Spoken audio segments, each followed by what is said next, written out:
Salut à tous, c'est Janvier qui ne s'est jamais fait avoir sur internet. Même en étant un internaute expérimenté, les faussaires ils savent toujours exploiter nos failles psychologiques pour pouvoir nous soutirer le maximum d'argent. Donc ils vont exploiter quoi? Ils vont exploiter le fait que tu veuilles t'enrichir personnellement, le fait que tu veuilles aller vite, le fait que, je sais pas, que tu veuilles rencontrer une superbe nana, que tu as besoin d'un boulot, etc.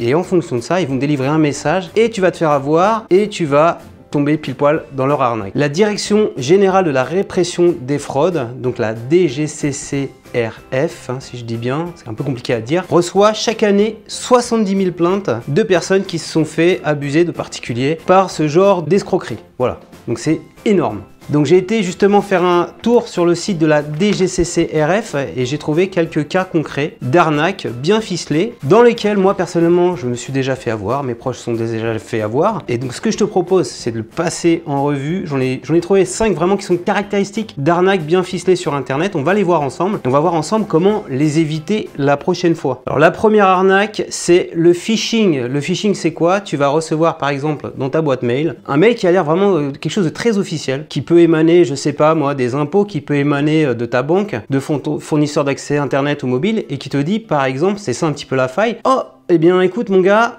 tu as le droit à un remboursement d'une 50aine d'euros. Ah mais du coup tu vois le mail. Souvent il est assez mal fait, c'est des images qui sont collées. La démarche c'est d'essayer de filouter en fait le message en essayant d'avoir quelque chose qui se rapproche le plus d'une communication officielle. Donc quand tu survoles bien souvent tu vois qu'il y a des fautes d'orthographe, tu vois que quand tu survoles le lien c'est pas le lien exact du site de référence, donc tu as tout plein d'indices qui te disent que si tu vas là-dessus, c'est une arnaque. Et bien souvent, tu n'as aucun organisme qui va te demander de payer en ligne. Et ce qu'ils font, ces arnaqueurs, en fait, soit ils te demandent, quand tu cliques sur le lien, de fournir tes informations bancaires, soit ils te demandent de te donner tes logins et ton mot de passe. Jamais personne ne fait ça. On t'envoie jamais même par email un mot de passe. Donc si tu vois ce genre d'arnaque, n'y va pas. Deuxième arnaque, c'est les numéros surtaxés. Donc tu peux les recevoir de deux sortes. Souvent, c'est un appel, tu décroches, on appelle ça des ping calls. T'as pas le temps de répondre, ça raccroche, tu vois le numéro qui s'affiche sur ton portable, tu te dis bah je vais les rappeler, mais le numéro qui s'affiche en fait c'est un numéro surtaxé. Tu vas rester longtemps avec ce numéro surtaxé, t'es prélevé quelque chose comme 3 € la minute et donc la boîte elle va s'enrichir grâce à ça puisqu'elle touche du coup un pourcentage sur la tarification de l'appel. Ça c'est un exemple d'arnaque. Les numéros surtaxés tu peux en trouver également sur internet sur des annuaires comme société.com. Alors je dis pas que c'est une arnaque mais c'est le procédé quand même est un petit peu limite. Tu débloques un numéro de téléphone et t'affiches un 0800 au lieu de t'afficher le numéro officiel. Donc si tu cherches un numéro, vaut mieux aller sur des annuaires officiels. Tu peux aller sur le 118712.fr dont je m'occupe à titre professionnel ou sur page jaune et tu auras les vrais numéros si tu as besoin d'un numéro de téléphone. Et donc tu as aussi le site infosva.org, tu tapes un numéro si jamais tu reçois un ping call. Donc les ping calls, qu'est-ce qu'ils vont essayer de faire? Ils vont essayer de te vendre, tu as gagné un voyage, oh tu as gagné un iPhone, rappel pour récupérer ce don. Donc ils peuvent t'appeler, ils peuvent également t'envoyer un SMS. Donc tu vérifies, tu checkes le numéro, si c'est un 0800, tu checkes sur infosva.org, tu mets le numéro et tu verras, ah ben ça c'est 3 € la minute, donc forcément c'est une arnaque. Troisième type d'arnaque, c'est les abonnements cachés. Alors on va te promettre par exemple d'avoir un iPhone à 1 €. On va te promettre de tester gratuitement des produits de beauté. Donc ça, il y a une arnaque qui a fait assez fureur. Et au moment où tu achètes vraiment à un prix dérisoire, c'est comme ça qu'on arrive à te convaincre. En fait, il y avait une petite case que tu n'as pas vue.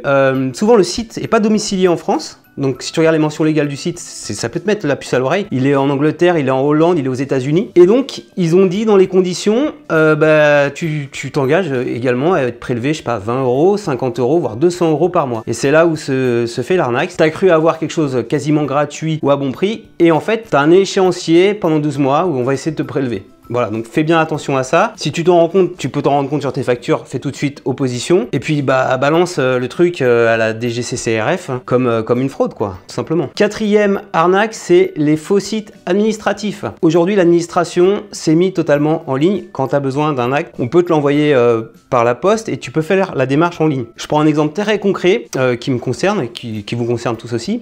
Si tu as besoin de faire ta carte d'identité, il faut te demander un acte de naissance à la ville dans laquelle tu es né. Donc tu vas sur servicepublic.fr, tu fais ta demande, tu es rerouté, etc. On t'envoie et l'acte de naissance, il est totalement gratuit, tu n'as rien à payer. Mais si tu as le malheur de faire une recherche sur Google, de taper acte de naissance, alors soit il y a des liens sponsorisés, soit c'est des liens naturels, tu verras dans la première page, il y a des sites un peu comme ça. Qu'est-ce qu'ils vont faire? Ils vont te dire, ils vont se faire passer pour un site un petit peu institutionnel, un site gouvernemental en utilisant, je sais pas, un lien en .org avec un petit drapeau de la France, du bleu, blanc, rouge, etc. Tu vas penser que tu es dans un site vraiment totalement officiel, c'est un faux site officiel. Tu vas commander ton truc, ils vont te faire faire payer, je sais pas, 30 € l'acte alors que c'était gratuit. Et t'en as même qui poussent le vice, comme je te disais là, les fameux abonnements cachés, te faire abonner à un service complètement qui n'existe pas, où tu vas payer, je sais pas moi, 20 € par mois, sans le savoir, juste parce que tu as demandé à avoir quelque chose de totalement gratuit, à savoir, regarde bien.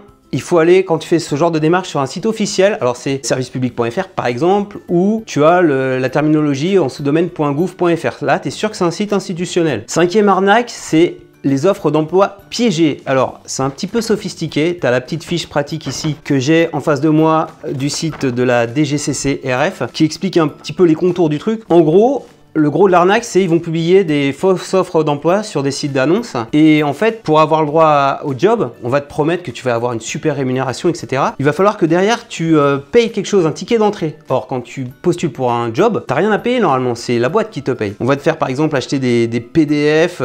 Souvent, alors ça peut être des sites d'emploi ou même des sites internet qui sont gérés par ce qu'on appelle des vendeurs de rêves ou des vendeurs de PDF. Souvent, ces sites-là, ils vont se positionner en disant on te promet d'être rentier à vie, d'être millionnaire, de vivre la vie de tes rêves, etc. Et donc derrière même ces sites là, souvent ils vont pas te faire payer tout de suite. Quand tu vas essayer de te barrer de ces sites là, tu vas avoir des pop-up qui vont apparaître partout. S'il te plaît, laisse ton email pour recevoir mon super guide gratuit, etc. qui t'explique comment devenir millionnaire, vivre la vie de tes rêves. Donc si tu as le malheur de mettre ton email, après il y a un espèce de système où le site va te recontacter, dans un système où on va pouvoir te vendre pour, je sais pas moi, une cinquantaine d'euros, des PDF qui en réalité sont des ressources qui sont disponibles gratos sur internet. Ce site-là vont essayer de te vendre aussi des formations en ligne à plus de 500 €, tu vois, donc c'est même pas en présentiel. Tu as même des formations à plus de 1000 €, 2000 €. Quand tu vois des tarifs aussi élevés et que le truc se passe pas en présentiel, ça flaire bon l'arnaque. Et regarde aussi les mentions légales du site. Si le site, le propriétaire est, je sais pas moi, en Angleterre, en Espagne, à Gibraltar ou je ne sais quoi, ça semble assez louche quoi. S'il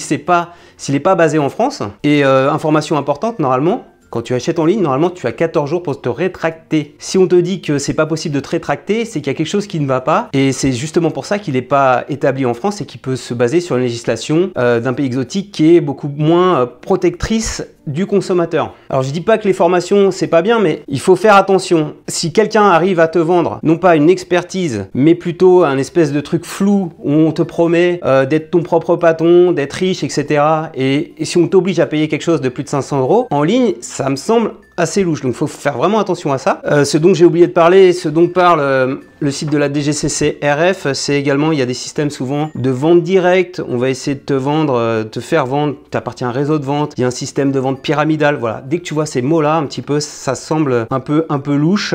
D'ailleurs, la vente pyramidale, c'est totalement interdit en France, avec des systèmes de filleuls où il y a un mec au bout de la chaîne, tout en haut, qui va toucher l'argent et les autres qui vont se faire avoir. Et quand la chaîne s'écroule, c'est tout le système qui s'effondre. Un peu le système à la Madoff.